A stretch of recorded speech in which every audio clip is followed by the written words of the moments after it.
Let's go Broncos! The energy is buzzing behind the scenes at the Denver Broncos facility, and I've got some major updates that you need to hear about right now. We all know the Broncos are chasing that Super Bowl dream, and for Sean Payton to take this team to the promised land, he needs a stacked roster ready to deliver. I've got a lot to break down for you. Some potential shakeups, contract updates, and serious wide receiver discussions. But before we dive into all of that, make sure you've smashed that like button if you've been riding with the Denver Broncos for over 20 years. It's always incredible to see Broncos fans of all ages showing love. And if your blood runs orange and blue, drop this in the comments. Go Broncos! My heart bleeds orange and blue! Let's jump straight into what's going on with Courtland Sutton because this is huge. Sutton himself came forward with some words that sent waves through Broncos country. He said that he and his team have had really good conversations with the Broncos front office about a potential contract extension. He even added that he's open and optimistic about staying in Denver for the rest of his career. I mean, how can that not fire you up? That's the kind of loyalty and fire that fans dream of from a WR1. Sutton had a phenomenal season, over 1,000 yards and 8 touchdowns. Touchdowns? That's never been a problem for him. The man knows how to find the end zone, no doubt about it. While there's still room to improve in terms of receptions and yardage, he remains hands down the best wide receiver on the roster. Nobody else in that wide receiver room is putting up the numbers he is. Sutton has earned that top spot, and he's holding the line. Now let's talk numbers,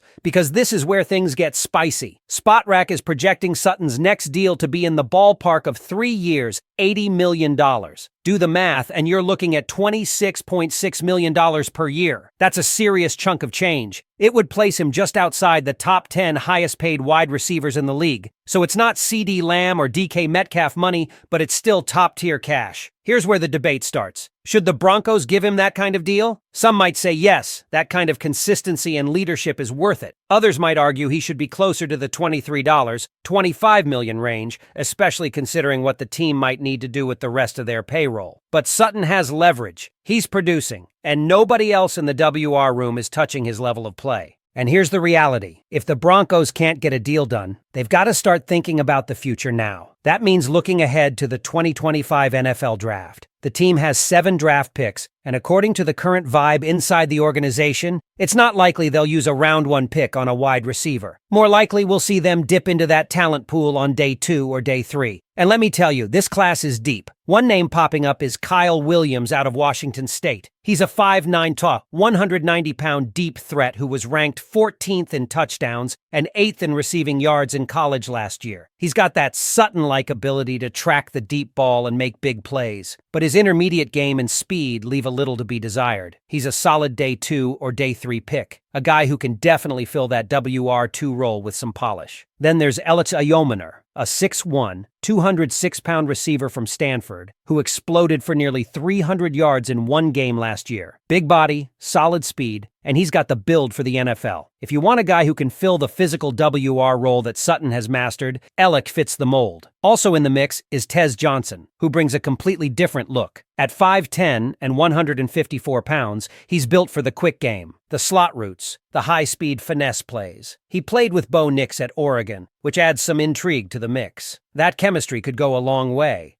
But out of all the names floating around, there's one that really stands out, Torrey Horton from Colorado State. This dude is a baller. He might just be the sleeper pick of the 2025 NFL Draft. Horton had a monster 2023 season with almost 1,100 yards, 100 receptions, and 8 touchdowns. He's got elite ball tracking skills, great route running, and he understands how to manipulate defenders. Injuries slowed him down in 2024, which hurt his draft stock. But make no mistake, if the Broncos pick this guy up on day 2 or 3, they're getting a certified WR2 who could blossom into much more. There's a lot at stake here. Courtland Sutton is still WR1, but his future is hanging in the balance. Will the Broncos make him a long-term centerpiece or start building a younger, cheaper receiving core through the draft? With guys like Horton, Ayomaner, Williams, and Johnson available, the front office has decisions to make, big ones. So I want to hear from you. What do you think about Courtland Sutton's contract situation? Is he worth $26 million a year? Should the Broncos target a wide receiver early in the draft if Sutton doesn't get an extension? Drop your thoughts in the comments below and let's get the conversation going. Because the future of this wide receiver room could very well define how far the Denver Broncos can go over the next few years. And let's not forget, this is a team with playoff ambitions and a coach in Sean Payton who knows exactly what kind of pieces he needs to run his system effectively. If Sutton is extended, it gives the offense stability and a proven red zone weapon. But if that deal doesn't get done, the front office has to act fast and smart. And that's where Bo Nix comes into the picture. The presumed future at quarterback for the Broncos, Bo Nix needs weapons he can grow with. Chemistry matters. Timing matters. These young wide receivers being scouted, especially someone like Tez Johnson who's already played with Nix at Oregon, could become a huge advantage. Imagine having a rookie QB come in with a trusted target already in the building. That's rare, and that kind of familiarity could make all the difference in speeding up development,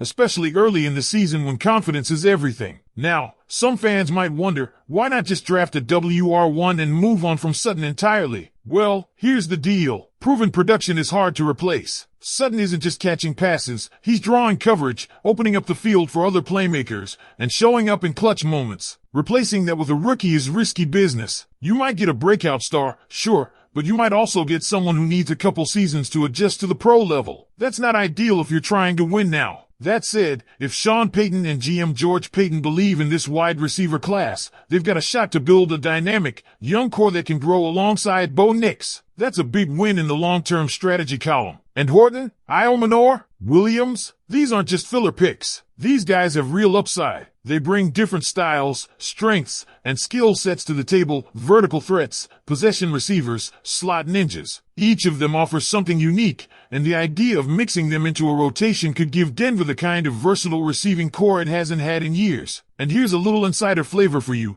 Torrey Horton might just be the guy that gets a ton of attention from Broncos scouts as draft day approaches. The front office is reportedly intrigued by his natural ball skills, the way he runs routes, and his ability to track the football in the air. He's the kind of guy who doesn't just run to a spot. He finds the space, adjusts on the fly, and makes the kind of catches that keep drives alive. And that's something you just can't teach. Alec Iomanor brings a physical presence that would be a major asset in red zone packages. He can fight off press coverage, box out defenders, and turn 50-50 balls into 80-20s. The Stanford product is built like a pro, and his breakout performance in 2023 shows he can take over a game when the lights are brightest. And don't sleep on Kyle Williams. He's smaller, but he's savvy. His ability to stretch the field vertically is reminiscent of what the Broncos used to get from Emmanuel Sanders in his prime. He's not a WR1, but if you pair him with the right guys, he can absolutely torch defenses over the top. In an offense designed by Sean Payton, that kind of weapon becomes lethal. Tez Johnson might be a bit of a gamble given his size, but in a quick strike offense or as a gadget player, he could be electric. He's the type of player you design plays for, not someone who blends into the rotation. He brings flash, energy, and unpredictability. You just don't want him lining up against a middle linebacker over the middle unless you're ready to hold your breath. This is where things get real for Broncos fans.